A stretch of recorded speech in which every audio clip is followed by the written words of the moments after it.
Halo, Assalamualaikum warahmatullahi wabarakatuh. Alhamdulillahirrabbilalamin. Wassalatu wassalamu ala asyrafil anbiya'i wal mursalin wa ala alihi wa sahbihi ajma'in amma ba'du. Alhamdulillah, puji syukur atas kehadirat Allah Subhanahu wa Ta'ala yang mana pada hari ini kita masih diberikan kesempatan, kesehatan, serta kelapangan waktu. Nah, jadi Pak, Bu, izinkan saya memperkenalkan diri. Perkenalkan, nama saya Amanda Halimatus Sadia. Saya dari Fakultas Ilmu Tarbiyah dan Keguruan Universitas Islam Negeri Sumatera Utara Medan.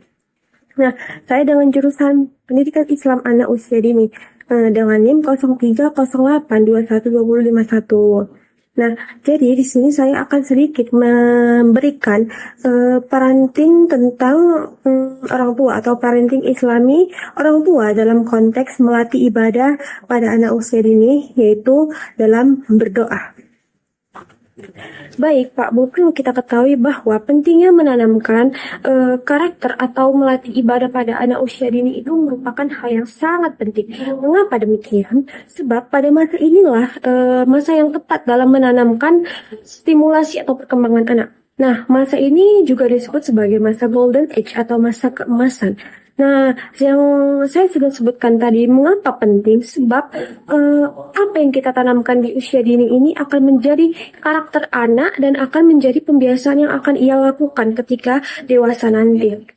Nah, salah satu hal yang perlu kita tanamkan dalam melatih ibadah yaitu dengan cara berdoa. Iya, benar, dengan cara yang berdoa. Nah, pentingnya berdoa kita kenalkan kepada anak sebab Allah ini secara tidak langsung kita kenalkan kepada anak sehingga ketika ia dewasa nanti melalui berdoa inilah anak itu kayak terus membutuhkan Allah atau melibatkan segala aktivitasnya melalui berdoa. Nah, salah satunya terdapat dalam surah Ghafir ayat 60 yang berbunyi A'udzu billahi minasyaitonir rajim. Bismillahirrahmanirrahim. Innalladzina yastakbiruna an ibadati sayyadkhuluna jahannama dakhirin.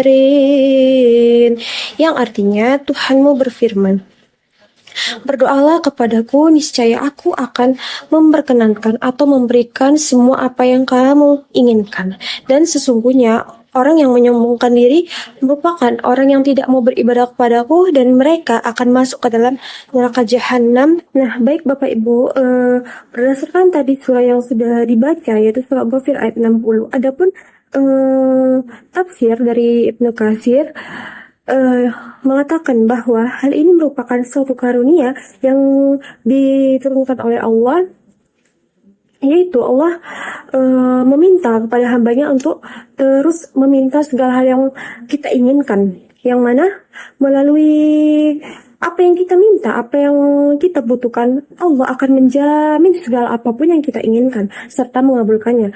Sesuai dengan perkataan Sufyan Ats-Tsauri mengatakan bahwa hai orang-orang yang beriman, sesungguhnya Allah mencintai orang-orang yang selalu membutuhkan serta meminta pertolongannya, yaitu dengan cara berdoa. Maka Allah akan memberikan segala apapun yang kita inginkan, serta Allah tidak menyukai orang-orang yang menyombongkan diri, yaitu dengan cara tidak berdoa serta meminta apapun kepada Allah.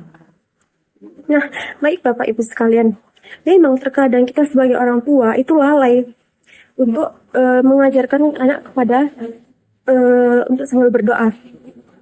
Misalnya pada saat kegiatan belajar, memang kita mengajarkan anak menulis, membaca, berhitung. Nah, tetapi kita sering lupa atau keliru dalam mengajarkan doa.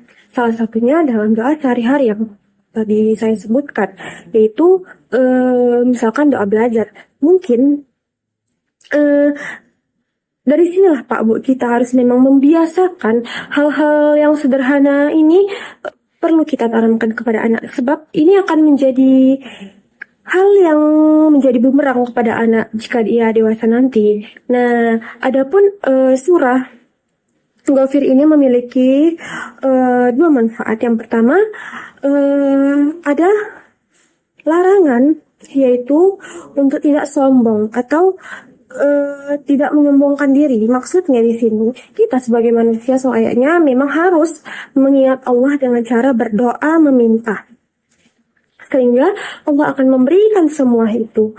Kemudian yang kedua, sesuai dengan ayatnya tadi, yang maksudnya Allah itu meminta kita sebagai hamba-hambanya untuk terus berdoa, sehingga Allah akan menjamin semua apa yang kita inginkan dan mengabulkan apa yang kita inginkan pula.